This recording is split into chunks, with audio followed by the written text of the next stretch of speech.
2 weeks before our wedding, my fiancée postponed the ceremony to take care of her sick ex-boyfriend. She said, "A part of my heart still belongs to him." A week later, she came back, but it was already too late.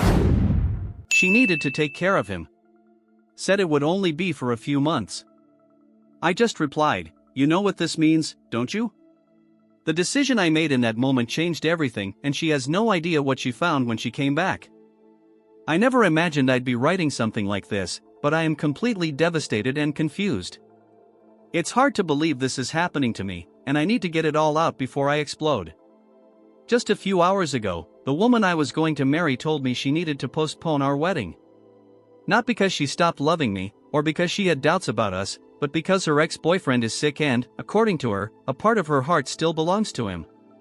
My body is still trembling as I write this. I can't understand how, after everything we've been through and built together, she can say something like that. The wedding was only 3 weeks away. Everything was ready: the venue, the invitations, the honeymoon, the outfits, the flowers, everything. We had been together for 4 years, and to me, Mitsuri was the love of my life. We met at a coffee shop. She worked as a barista while finishing college, and I went there every day just to see her. It wasn't just her looks, although she was beautiful, but her way of speaking, of laughing, her perspective on the world. She was sweet, empathetic, and seemed to have a huge heart. From the very first moment, I felt lucky that someone like her noticed me. During these 4 years, we went through a lot. We had tough times, like when her parents faced a financial crisis, and I did everything I could to help. I lent money without a second thought, even used part of my own savings to cover their debts. I did it all willingly, without complaint, because I loved her and wanted to see her at peace. I was also by her side when she lost her job and felt useless for a while. I was always there. A year ago, I proposed to Mitsuri during a trip to Canada, a dream of hers. She always said she wanted to see the snow, the lakes, the forests, so I saved up for months, planned every detail, and when we were in front of Lake Moraine, with the water reflecting the mountains and the clear sky, I knelt down and asked her to marry me. She cried, hugged me, and said yes. It was, without exaggeration, one of the happiest moments of my life. Since then, it was all excitement and preparations. We had the date, the venue, the invitations ready. The wedding was 3 weeks away. My parents were overjoyed, hers were too. Everything seemed perfect, until this morning. When I walked into the bedroom, I saw her packing a suitcase. Clothes folded on the bed, an open suitcase, and her with a nervous expression, as if she needed to say something she didn't want to. I asked what was going on, and she replied in a soft voice. "Love, we need to talk. I hope you can understand me." At that moment, I felt something break inside me. That phrase, "we need to talk," never brings good news. I sat on the bed, completely lost, and she began to explain. She said she had received an unexpected call that morning. It was from her ex-boyfriend, the same one she told me about years ago. He is sick, very sick. Diagnosed with cirrhosis, and according to the doctors, his condition is serious. I was in shock, not because of the news, but because this guy was somehow still part of our lives. When we started dating, she told me her ex was a troubled man, controlling and violent. She said he drank too much, made her feel guilty about everything, and manipulated her with lines like, "If you leave me, I won't be able to live without you." In the beginning of our relationship, he still pursued her. He sent messages, called, showed up at her work. She would show me the messages: "You will be mine forever. No one will love you like I do. One day you'll come back to me." It was constant harassment. I remember one night I went to her apartment because he was waiting outside. I confronted the guy and we ended up in a fight. I'm not proud of it, but it was the only way to make him understand he needed to disappear. And he did, or at least I thought he did. Mitsuri assured me she had no more contact with him, that everything was in the past. I believed her. I never had a reason to doubt her. But now, 4 years later, she tells me she needs to leave for a few months to take care of him. That he's alone, that his family abandoned him, that there's no one for him. I replied, almost unable to believe what I was hearing. "What? You want to take care of the man who treated you so badly? That alcoholic who stalked you? She lowered her head and answered with a trembling voice. I know, love, but he's very sick. He has no one. I can't just leave him like this. You can't leave him like this? I asked, trying to stay calm. What about our wedding? Everything we planned? We'll have to postpone it, she said, without looking me in the eyes. It'll just be for a few months. The treatment is long, but he needs companionship, that's what she said. And it was at that moment I felt something inside me break. Not just because of the idea of postponing the wedding, but because of the way she spoke, with a calmness that made me realize she had made this decision long ago. I yelled almost without realizing it. Do you have any idea what you just said? This guy destroyed your life. He made you suffer, manipulated you, stalked you. Now he's sick because of his own addiction, and you want to go take care of him? And you're telling me a part of your heart still belongs to him? This is the most absurd thing I've ever heard. She took a step toward me and tried to touch my hand. Love, please, understand me. It will only be a few months. I'm not breaking up with you. I just need to help him. This is a test for us, for our love. If we overcome this, we'll be stronger. I stayed silent for a few seconds, with a lump in my throat. A test for our love? I replied. You think canceling our wedding to take care of your ex is a test? What kind of logic is that? She sighed, as if she had rehearsed the answers. I know it sounds wrong, but he was also a part of my life. Thanks to everything I went through with him, I learned to value what I have with you. In a way, without him, we wouldn't exist. Those words took my breath away.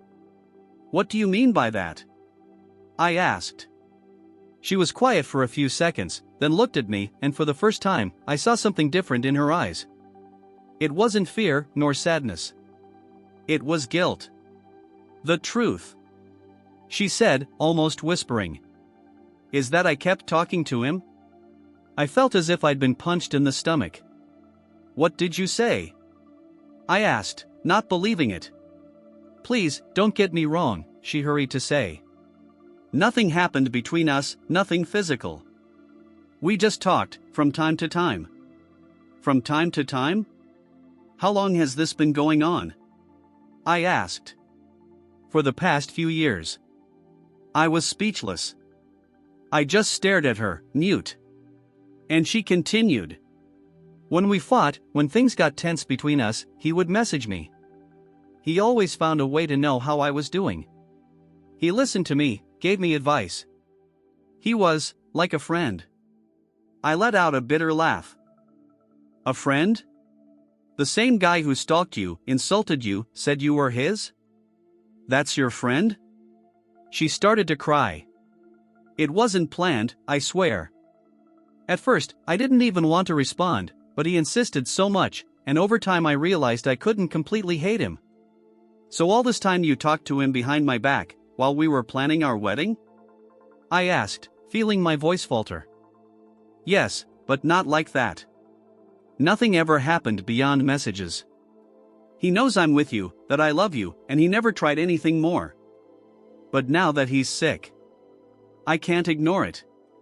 I just can't. I didn't know whether to scream or laugh. I felt my world crumbling before me.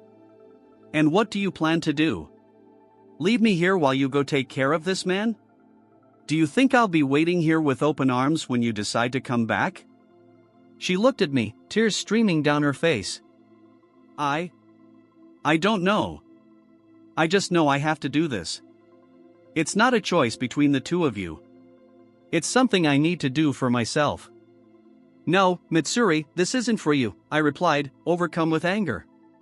It's for him. Because deep down, you still feel something. She shook her head but couldn't look me in the eye.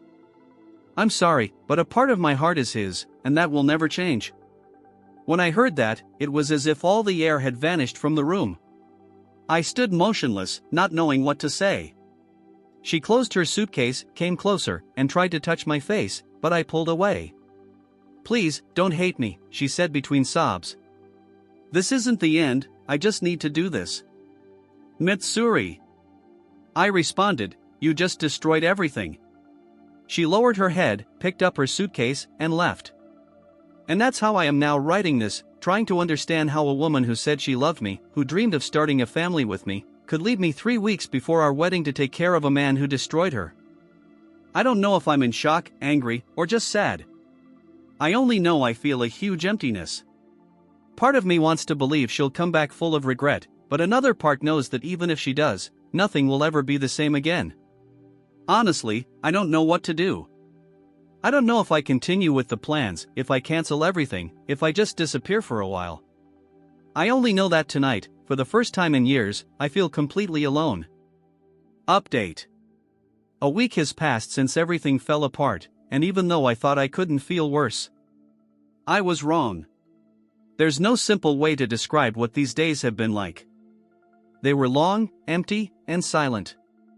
I barely slept, barely ate. I had no energy for anything. I spent all my time thinking about how something I planned for years could crumble in a matter of minutes. The wedding was supposed to be in 2 weeks when Mitsuri decided to leave, but now, nothing made sense anymore.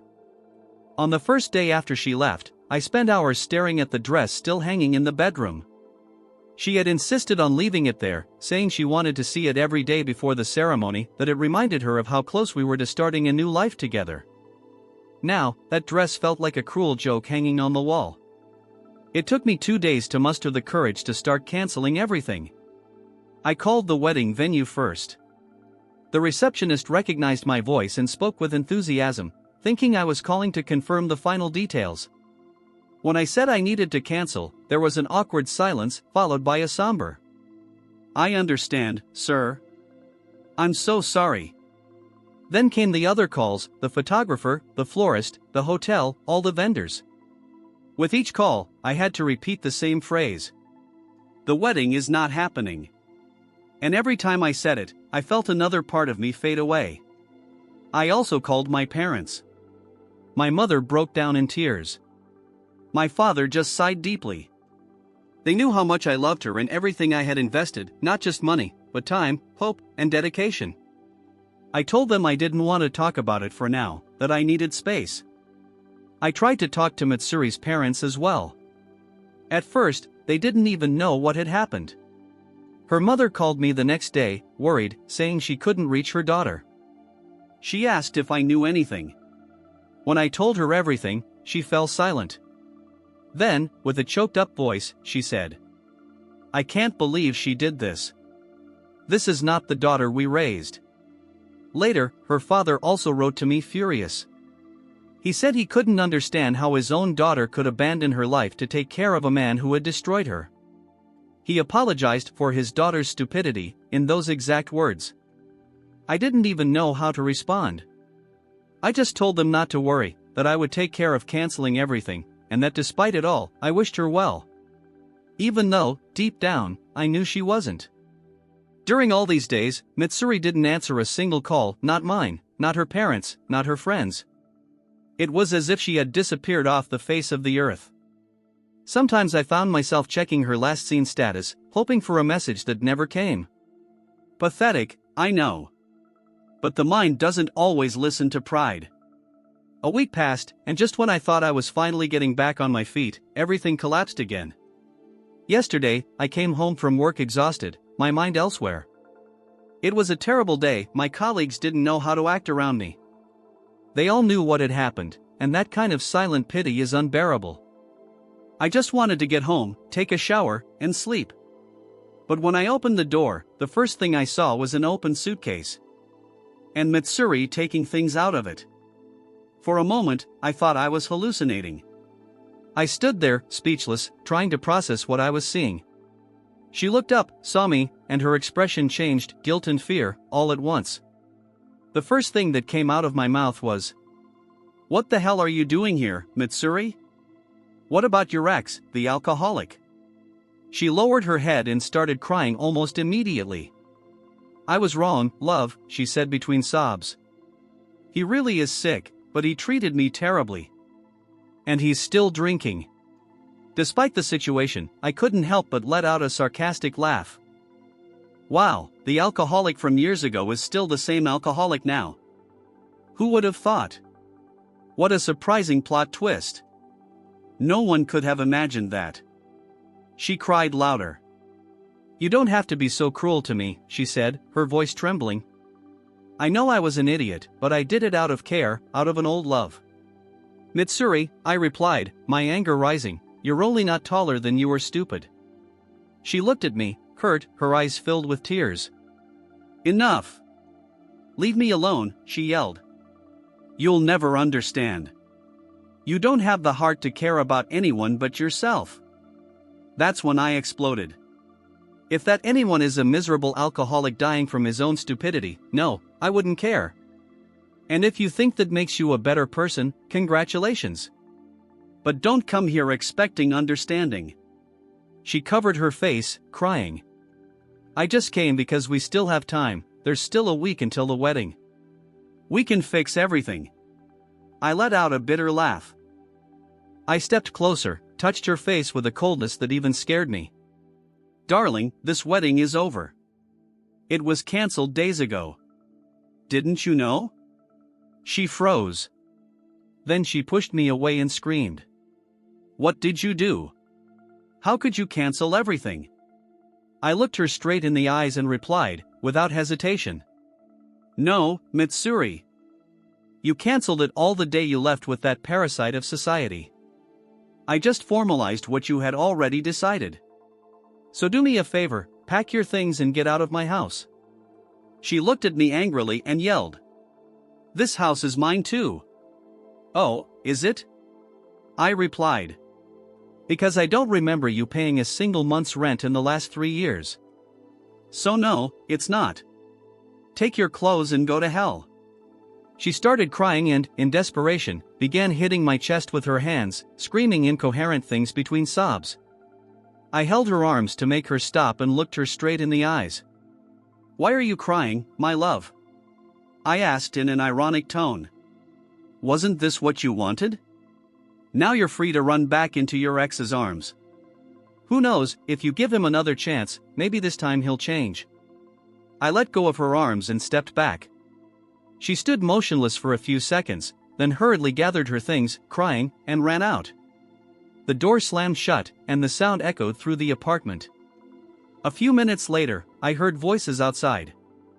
I looked out the window and saw some curious neighbors. A woman from the second floor shouted. What did you do to her? She ran down the stairs crying. I turned to her and replied coldly. Mind your own business, you idiot.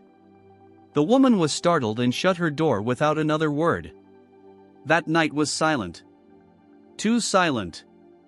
Only the hum of the refrigerator and my own thoughts filled the emptiness of the apartment. I picked up my phone and saw a dozen messages. Most were from her parents. Her mother begged me to talk to Mitsuri, said I shouldn't leave her alone. Her father, on the other hand, told me not to forgive her, that she needed to learn from her own mistakes. I didn't reply to any of them. There was nothing left to say. Today, as I write this, I still can't understand how someone can destroy so much in so little time. She didn't just ruin a ceremony, she destroyed years of trust, affection, and shared effort. And the worst part is knowing that, if she had come to me before I canceled everything, maybe I would have given in. Maybe I would have tried to fix things, even if it hurt.